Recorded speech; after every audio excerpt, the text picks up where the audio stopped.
యాక్చువల్గా ఇవాళ డ్యూటీ నుంచి ఇంటికి వచ్చే ఈ ప్రాసెస్లో ఐఎన్టీసీ వల్ల నాకు ఫెలిసిటేషన్ చేస్తా అని చెప్పేసి రుద్రంపూర్ పార్క్ దగ్గర ఆగమన్నారనమాట.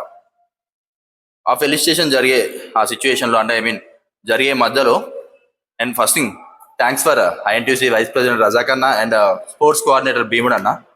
అండ్ నెక్స్ట్ థింగ్ ఈ సన్మానం జరిగే అన్నోళ్ళు వచ్చే ఈ టైంలో ఆ ప్రాసెస్లో ఆ మధ్యలో నేను ఆ పార్క్లో గమనించింది ఏంటి అంటే చాలా మంది కూడా 1 అవర్ 1.5 అవర్ నుంచి వెళ్ళి కంటిన్యూస్గా వాక్ చేస్తూనే ఉన్నారు.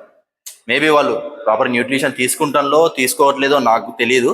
బట్ నేను గమనించింది కొంతమందిని, చాలా మందిని, వాళ్ళననే కాదు నాకు తెలిసిన చాలా మందిని కూడా గమనించింది ఏంటి అంటే తక్కువ ఫుడ్ తీసుకుందాం, what ever it maybe, nutrition గురించి మాట్లాడలేదు, వాళ్ళు రోజు తినేదే దాంట్లోనే తక్కువ ఫుడ్ తీసుకుంటున్నారు.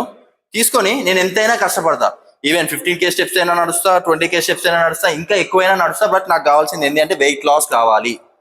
ఓకేనా? ఖచ్చితంగా వెయిట్ లాస్ అవుతారు. ఓకేనా? తక్కువ తింటూ 15K స్టెప్స్ 20K స్టెప్స్ నడవడం వల్ల వెయిట్ లాస్ అవుతారు. బట్ స్కేల్ మీద వెయిట్ లాస్ చూపిస్తుంది కదా అని చెప్పేసి అది ఖచ్చితంగా ఫ్యాట్ లాసే అనుకుంటే మాత్రం మీ భ్రమ. ఓకేనా? మీకు ప్రాపర్ న్యూట్రిషన్ లేకుండా అన్ని స్టెప్స్ నడుస్తున్నారు కాబట్టి మీరు వెయిట్ లాస్ అవుతున్నారు, కానీ అది ఫ్యాట్ లాస్ మాత్రం కాదు, ఖచ్చితంగా అది మజిల్ లాసే అవుతుంది. ఓకేనా? ప్రాపర్ న్యూట్రిషన్ లేకపోవడం వల్ల ఏమవుద్ది అంటే నాట్ ఓన్లీ మజిల్ లాస్ అనేది పెద్ద లాస్ అవుద్ది మీకు. దానికంటే ఇంకెక్కువ ఏమవుతుంది అంటే మీ హార్మోన్స్ ఇంబ్యాలెన్స్ అయ్యే ఛాన్స్ ఉంటుంది, మీ స్ట్రెంత్ లాస్ అయిపోయే ఛాన్స్ ఉంటుంది, మీ ఇమ్యూనిటీ లాస్ అయిపోయే ఛాన్స్ ఉంటుంది, మీ జాయింట్స్లో లూబ్రికేషన్ పోయే ఛాన్స్ ఉంటుంది. ఓకేనా? ఇవన్నీ కూడా మీరు ఏం చేస్తున్నారంటే ప్రతిరోజు 1 అవర్ 1.5 అవర్ కష్టపడి సంపాదించుకుంటున్నారు. ఓకేనా?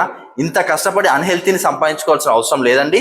మీరు ఒకవేళ ఆరోగ్యంగా ఉండాలి అనుకుంటే మాత్రం ఏమీ చేయకుండా రోజు తిన్నా కొంచెమైనా ఎంతో కొంత ఆరోగ్యంగా ఉంటారేమో.